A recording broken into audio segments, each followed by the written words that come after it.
Les parlementaires toujours présents ici au ministère des Outre-mer, en ma compagnie Thierry Robert, député de La Réunion, qui a écouté aussi la ministre des Outre-mer parler des grandes orientations, des grandes lignes qu'elle pense se développer pour les régions d'Outre-mer, notamment La Réunion, parler des assises aussi qui seront organisées. Alors, une réaction par rapport à ce discours?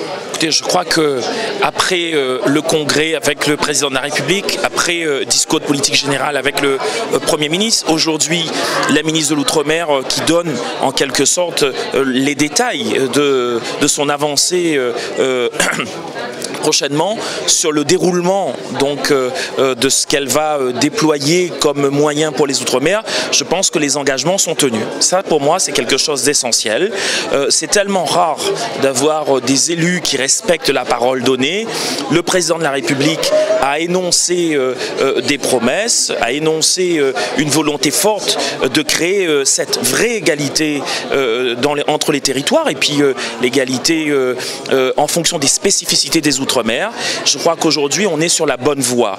Personne ne dispose d'une baguette magique, mais la volonté et la détermination, elle est présente. Donc, partant de là, nous, les élus ultramarins, nous devons aussi, quelles que soient nos orientations politiques ou notre positionnement géographique sur la planète, parce qu'on est répartis partout à travers le monde, nous devrions absolument se souder ensemble pour que nous puissions aider, accompagner le gouvernement à pouvoir concrétiser et répondre aux attentes de l'ensemble des ultramarins. Cependant, il y a eu des états généraux, il y a eu déjà des rapports où pratiquement on connaît les problématiques des régions d'outre-mer. Vous pensez certainement que ces assises pourraient déboucher sur de véritables solutions pour les régions d'outre-mer et notamment J'ai eu l'occasion de côtoyer Emmanuel Macron avant qu'il soit président de la République.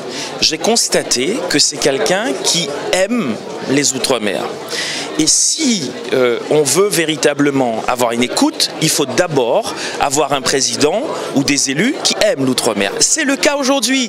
Ça a été le cas par le passé avec Mitterrand ou avec Chirac. Aujourd'hui, on a un Emmanuel Macron qui aime l'outre-mer. Et à partir du moment où un élu aime les autres, à ce moment-là, il prendra les dispositions, il mettra en œuvre les moyens pour pouvoir atteindre les objectifs qu'on s'est fixés. Début des Outre-mer en marche.